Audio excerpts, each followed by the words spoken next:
சீரியல்களின் full எபிசோடுகளை Sun டிவியில் ஒளிபரப்பான உடனே எக்ஸ்க்ளூசிவாக சன் நெக்ஸ்டில் மட்டும் ஃப்ரீயா பாருங்கள். அத்தை தான் கால் பண்றாங்க. ஹலோ அஞ்சலி, சொல்லுங்க அத்தை, எப்படி இருக்கீங்க? ரஞ்சிதா எப்படி இருக்கு? நீ நல்லா இருந்தா தானே நாங்க நல்லா இருப்போம். நீதான் இப்ப நல்லாவே இல்லையே, அப்புறம் எப்படி நாங்க நல்லா இருப்போம்? என்ன அத்தை, நீங்களும் இப்படி எல்லாம் பேச ஆரம்பிச்சிட்டீங்க? உண்மைதானே அஞ்சலி சொல்றேன்.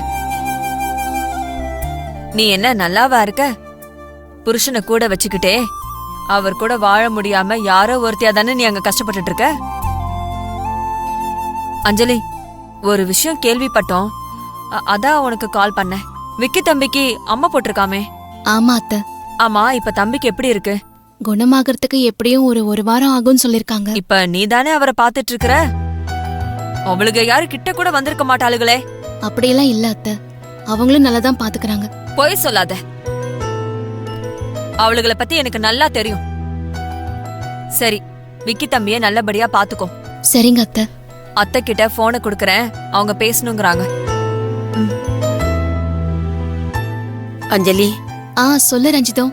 விக்கி தம்பிக்கு அம்மா போட்டிருக்காமே. உனக்கு மட்டும் ஏண்டி கஷ்டம் தேடி தேடி இப்படி வருது? எவ்வளவு கஷ்டத்தை இவ தாங்குவான்னு அந்த ஆண்டவன் என்ன சோதிக்கிறான்னு நினைக்கிறேன் ரஞ்சிதம். ஆனா எனக்கு இப்ப இதெல்லாம் பழகி போச்சு. அதனால எவ்வளவு கஷ்டம் வந்தாலுமே இப்ப எனக்கு வலிக்கிறதே இல்ல. ஆனா விக்கிக்கு அம்மா வந்து அவர் கஷ்டப்படுறதுதான் எனக்கு ரொம்ப வேதனையா இருக்கு. எனக்கு விக்கி தம்பி வந்து பார்க்கணும் போலதான் இருக்கு. ஆனா வந்து நான் பார்க்க கூடாதாமே. சம்பந்தி வீட்ல இருந்து போய் பார்க்க கூடாதுன்னு மரகதம் சொன்னா. ஆனா விக்கி தம்பி இப்படி உடம்பு சரியில்லாம இருக்கும்போது போய் பார்க்காம எப்படி இருக்கிறது?